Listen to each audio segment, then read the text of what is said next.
As Voice to the World, I'm Lipakshi Khurana, coming up in the next 30 minutes.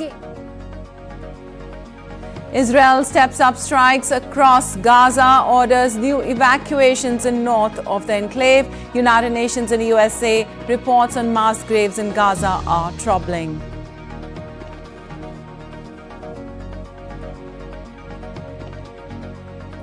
First witness in Donald Trump's criminal trial, tabloid publisher David Pecker testifies on that he suppressed stories that might have hurt Trump's 2016 presidential bid. Biden administration already preparing a $1 billion military aid package for Ukraine as U.S. Senate votes to advance a $95 billion aid package for Ukraine, Israel and Taiwan toward possible passage later. Last day of campaigning for the second phase of India's general elections. 88 parliamentary constituencies across 13 states will go to polls on April 26th.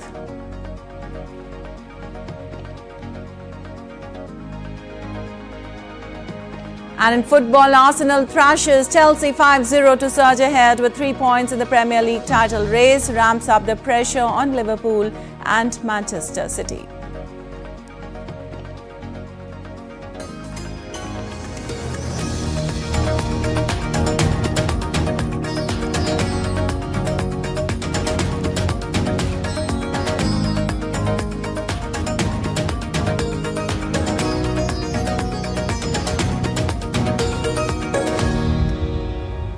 On to the details now. The Israeli forces renewed shelling and bombing across Gaza almost 4 months after it announced of drawing down troops there. Strikes by air and shelling from tanks on the ground were reported in northern, central and southern areas of the Gaza Strip. Israeli Defense Forces said it targeted Hamas rocket launching positions in the southern Gaza Strip overnight, following new intelligence information.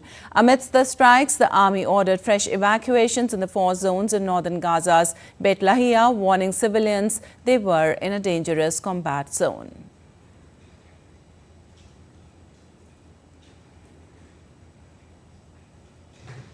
Meanwhile, amidst reports of mass grave in the Gaza Strip, Israel has issued a statement saying bodies discovered there were not buried by Israeli soldiers but by Palestinians. Terming the claim as baseless and unfounded, Israel said soldiers only examined the bodies in the grave in search of Israeli hostages. It added that the dignity of the deceased was respected and the bodies of Palestinians were returned to the same place. Meanwhile, the United Nations and the US have termed the reports of mass grave as troubling. And the reports are incredibly troubling, and we're inquiring on this with the government of Israel. Specifically on that? Correct. I don't have any specific information to offer, insight into what this is or isn't. I don't have a sense of that from up here, but we are inquiring about this with the government. Well, the first witness in Donald Trump's criminal hush money trial, former National Enquirer publisher David Pecker, testified on Tuesday that he used a supermarket tabloid to suppress stories that might have hurt Trump's 2016 presidential bid. In a New York court, Pecker testified that the decision to bury the stories followed a 2015 meeting at which he told Trump that the Enquirer would publish favorable stories about the billionaire candidate and keep an eye out for people selling stories that might hurt him. He said he told an editor to keep the arrangement secret.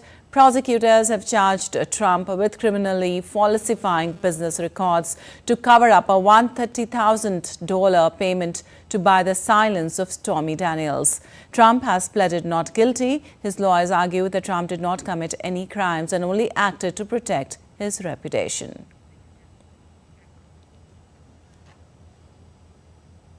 And in the coming hours, the U.S. Senate is expected to pass legislation that will provide weapons and funding to Ukraine, Israel and Taiwan. Lawmakers are debating 4 bills after months of political wrangling and delays over sending aid to overseas conflicts. ZD India's Nick Harper reports for more from Washington. A vote on Tuesday afternoon here in Washington, D.C. set a 30-hour clock to give senators time to debate what's in these four bills that amount to a massive $95 billion in foreign aid to various conflicts. Money going to Ukraine, to Israel, to Taiwan and the Indo-Pacific, and also a fourth bill that puts a whole bunch of different things together, including putting more sanctions on Russia and trying to put a potential ban on the social media app TikTok if the Chinese owner ByteDance doesn't sell it in the next 12 months. Now, there are 30 hours for senators to debate, but there is much movement on the Senate floor.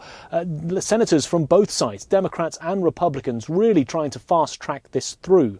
And part of that was seen earlier in the day when there was a vote with 80 senators out of 100 voting in favour to not allow any amendments to the bill, amendments that they said would only slow up the passage of these four bills. Now, one of the senators that was looking to make changes was a pro-Palestinian progressive Democrat, Senator Bernie Sanders, looking to stop some of that money going to what he called Israel's war machine.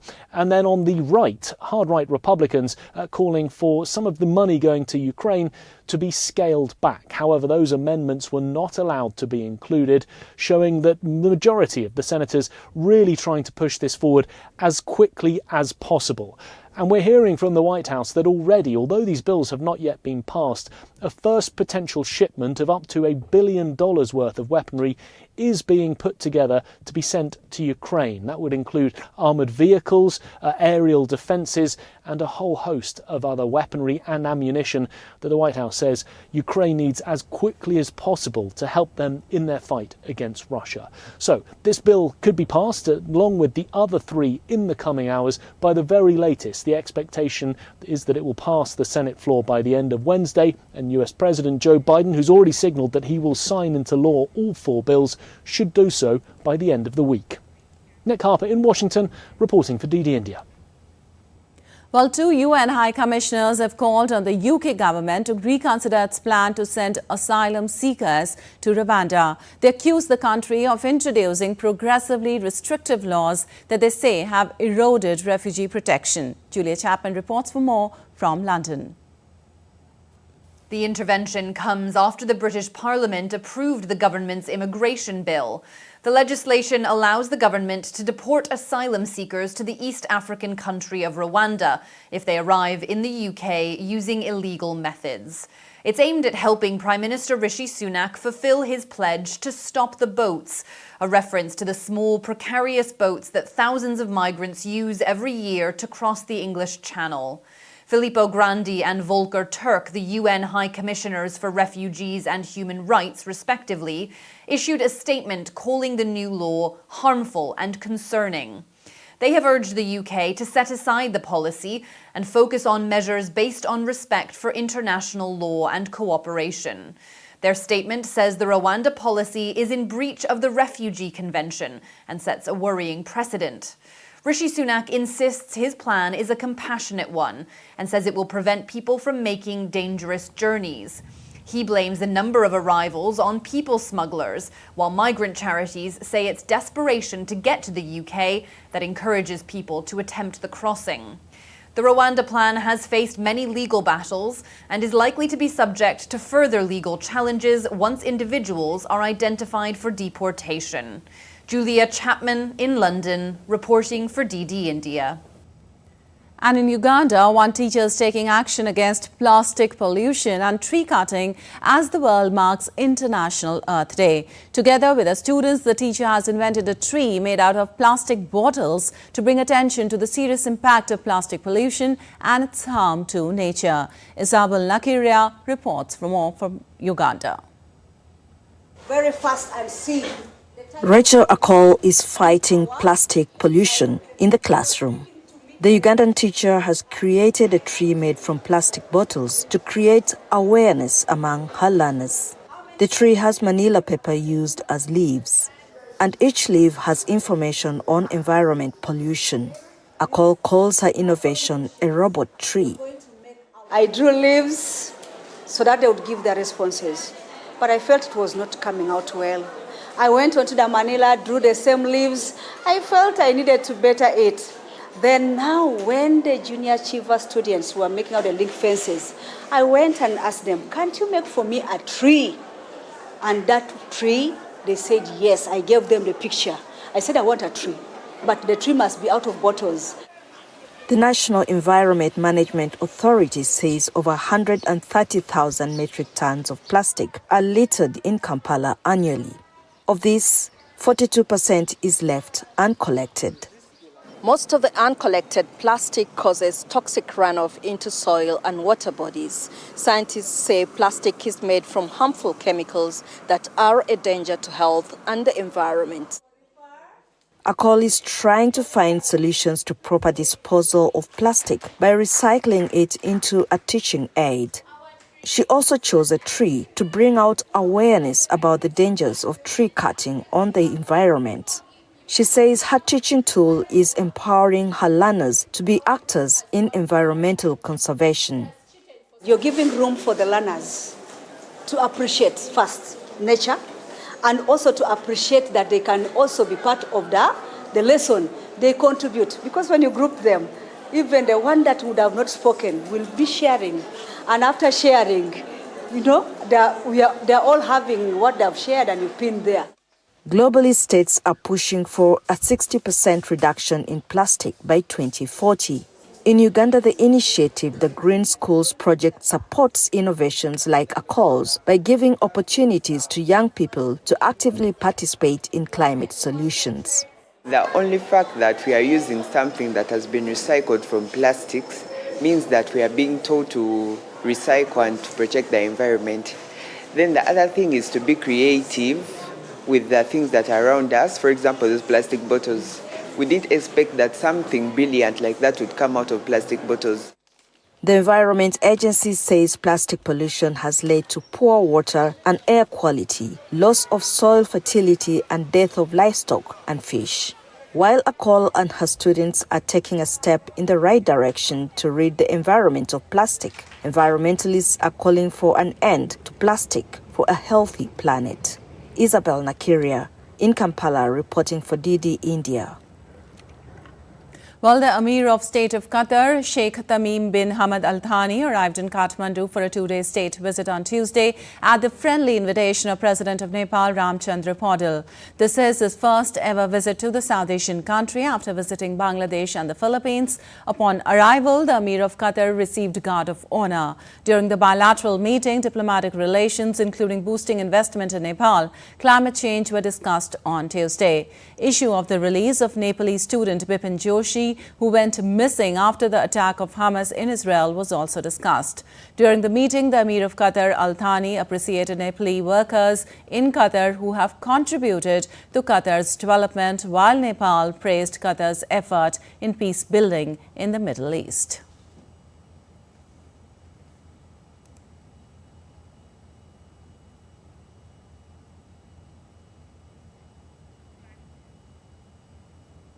And now let's take a look at other stories making news around the world. Peruvian police aircraft airlifted a man trapped in a burning building in Peru's capital, Lima. The man was taken to a local hospital. Over 10 fire brigades arrived at the scene to extinguish the flames. The cause of the fire is under investigation.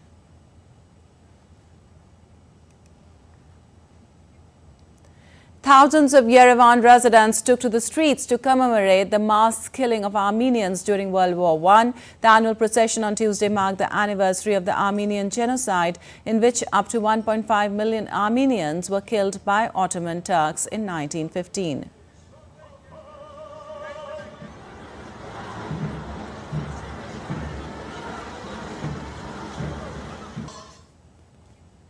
Colombian police detained one person for attempting to illegally trade the skin of a polar bear in western Colombia's Cali. The animal's fur was seized during a control operation in a commercial neighborhood of Cali. The arrested man could face up to 9 years for trafficking in exotic animals.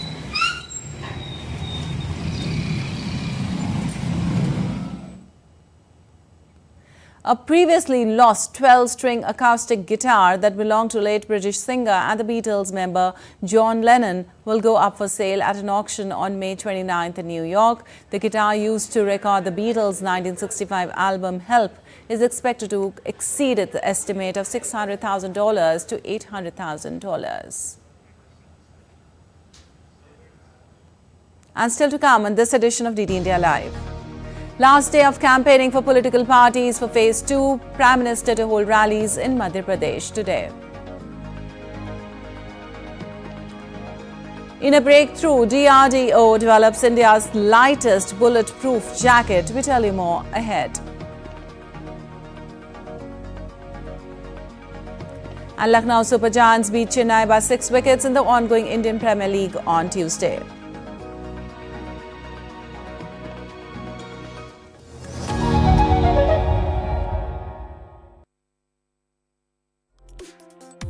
Complex issues, hidden agendas, twists and turns, strategic games. We think all dots are linked. We just need to connect them. Join me every week as I connect the dots to unravel hidden designs in statecraft, mysteries, and decode issues that matter to you. Watch Connecting the Dots with me at these times on DD India.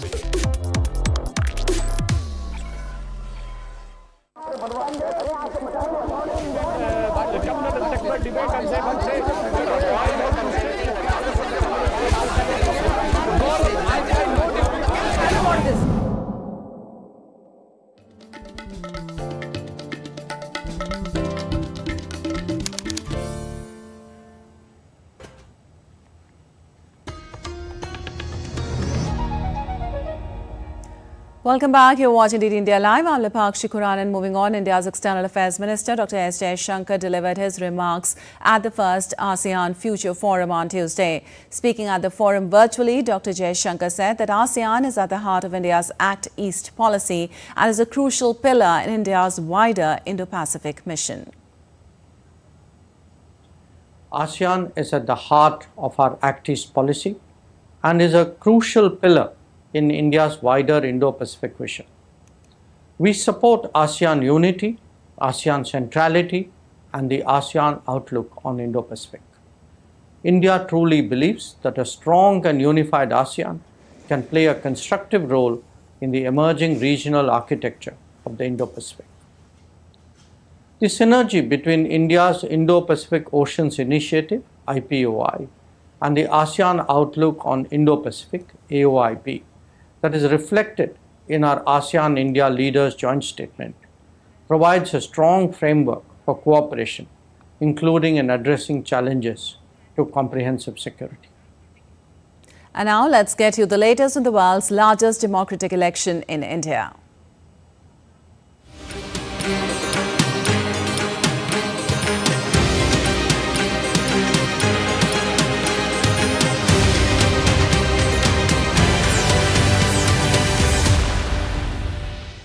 Well, India's 88 parliamentary constituencies across 13 states will go under polls for its second phase of voting on April 26th. With this, campaigning for the political parties will end today. India's Prime Minister and Bharatiya Janata Party senior leader Narendra Modi will today campaign in the central state of Madhya Pradesh. PM Modi will hold back-to-back 3 public rallies in the state. He will later address an election rally in central state of Chhattisgarh. Home Minister Amit Shah will campaign in Kerala, followed by Maharashtra. Later in the day, he will embark on a 2-day visit to spiritual capital of India, Varanasi, in Uttar Pradesh, where he will inaugurate BJP's Central Election Office, as well as take review on party's election preparations. Congress leader Rahul Gandhi will address public rallies in western state of Maharashtra today. Whereas Congress President Mallikarjun Kharge will also hold public rallies at 3 cities in Karnataka.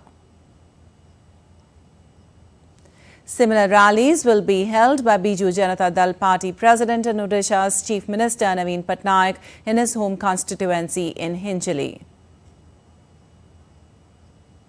While Bharat Rashtra Samiti President K. Chandrasekhar Rao will also hold an election campaign in Telangana's Nalgonda.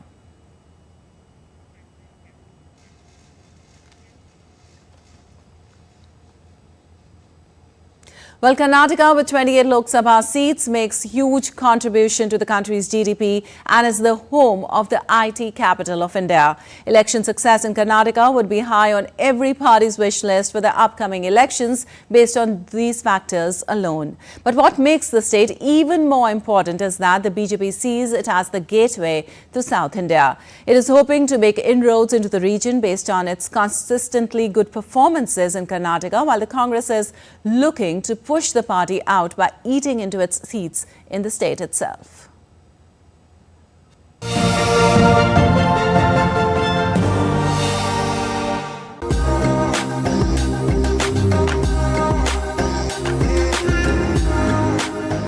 Karnataka, the South Indian coastal state, was founded in 1956.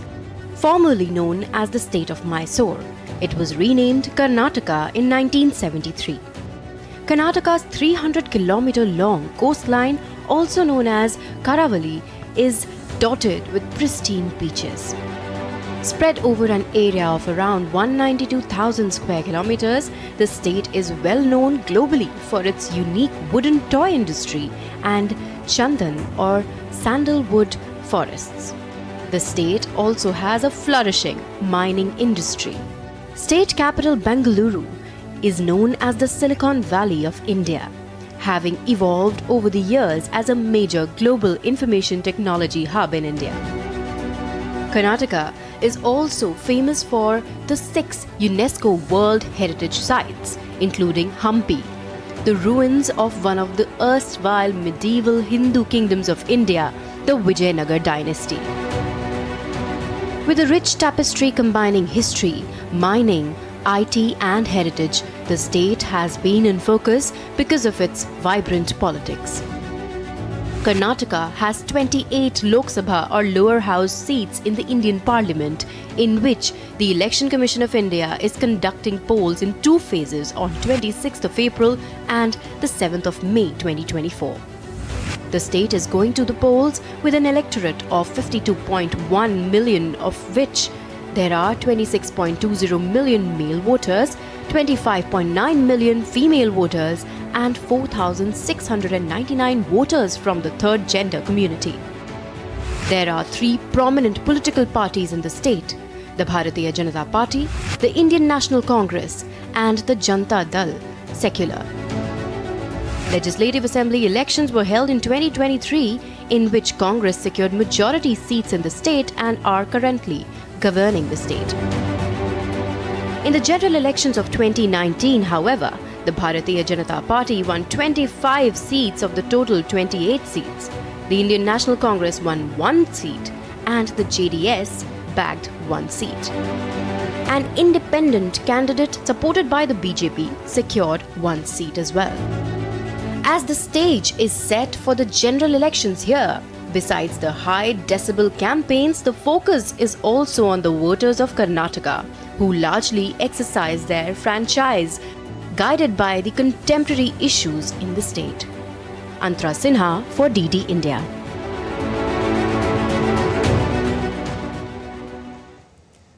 Well, the Purnia constituency of Bihar is witnessing fierce political battle between the NDA and the India-ASEAN. With the third independent candidate, many calculations from this seat could go wrong. Take a look at this special report from the Purnia constituency by our correspondent Devyendra Mondal. The Purnia constituency of Bihar is witnessing a 3-corner fight in the Lok Sabha elections of 2024. The road to parliament from Purnia became a trilateral fight after the entry of Pappu Yadav into the race. Once known for his dreaded criminal activities in the Simanchal region, he is contesting this time as an independent candidate, throwing off many political calculations off the board. The support from the people he has been getting is something to gauge at. Yadav's image over the years, people say, has changed as the Robin Hood of Purnia. The BJP and the JDU alliance is also giving a tough fight in this seat. The JDU, BJP and the LJP are contesting as an alliance partners this time, with the JDU's Santosh Kumar Kushwaha fighting it out against Pappu Yadav and the RJD's Bhima Bharti. BJP is winning. BJP has given us many things, from ration to everything. The people of this constituency are mostly dependent on agriculture. Their livelihood depends on the maize and makhana farming. Into the deep hinterlands of the Purnia Lok Sabha constituency, many have still not received the schemes and benefits of the Modi government. They still live in mud houses. Many complain how the local leaders have deprived them, but still have hope on Prime Minister Narendra Modi. We will vote for Modi. Who else? Under Nitish Kumar governance, we are safe. That's why we will vote for JDU. Even though there are few takers for the Congress and the RJD, the population and the caste combination, which plays a key role in Bihar, is going to make the contest in Purnia an interesting to watch for. With just less than 24 hours left for the political campaign in the 5 seats of Bihar to end, political parties here are putting in their full might to woo the voters. But come 26th April, it will be the voters of this region that will decide who their parliamentarian would be in the Parliament of India in Delhi. With cameraperson Jagmohan, this is Dibyendu Mondal from Purnia for DD India. All right, let's take a look now at other stories making news today. As part of interaction with the defense production ecosystem, Indian Army Vice Chief Upendra Dwivedi visited various public and private sector in India's Kanpur. The Vice Chief appreciated efforts of defense production facilities in enhancing capabilities of defense forces and providing cutting edge to combat capability. Defense Research and Development Organization of India develops country's lightest bulletproof jacket for protection against level 6 of BIS 17051. This jacket is based upon a new design approach where novel material with new processes have been used. Recently, this bulletproof jacket was successfully tested at TBRL in Chandigarh. India on Tuesday successfully test-fired a new variant of a medium-range ballistic missile capable of striking targets at distances exceeding 250 kilometers. The launch took place under the aegis of the Strategic Forces Command. The user launch proved the operational capability of the missile with new technologies. And in sports, Arsenal on Tuesday thrashed Chelsea 5-0 to move ahead with 3 points in the Premier League title race, ramping up pressure on Liverpool and Manchester City. Leandro Trossard gave Arsenal an early lead before Ben White and Kai Havertz scoring 2 each in a dazzling show after the break to sweep aside Chelsea. It was a powerful statement by Arsenal, who have recovered impressively from a home defeat by Aston Villa and bowing out of the Champions League. And now, with just 4 games remaining, they are piling the pressure on Liverpool and Manchester City. It was the 6th time Arsenal have scored 5 or more in a Premier League game this season. And Lucknow Super Giants replaced Chennai Super Kings at the 4th spot of Indian Premier League 2024 points table after completing a record chase in Chennai on Tuesday. Chasing 210, Marcus Stoinis scored a century in 56 balls and went on to help LSD to beat CSK. He stayed unbeaten on 124 from 63 deliveries with 13 fours and 6 sixes as LSD completed a record run chase at the Chepauk in 19 overs and 3 balls. This was also the highest individual score in IPL in a run chase. Earlier, captain Ruturaj Gaikwad scripted a massive history as he became the first ever captain of Chennai Super Kings to score a century in the history of IPL. All right, that's all for this edition of DD India Live, but let us know your thoughts on the news of the day. For those on the go, you can get all the latest news and updates from India and across the world on DD India mobile app. The app is available on both Android and iOS platforms. Scan the QR code on the screen to download now. We'll be back with more news as it breaks here on DD India. I'm Deepak Shukran from all of us here in Delhi. Thanks for watching DD India Live.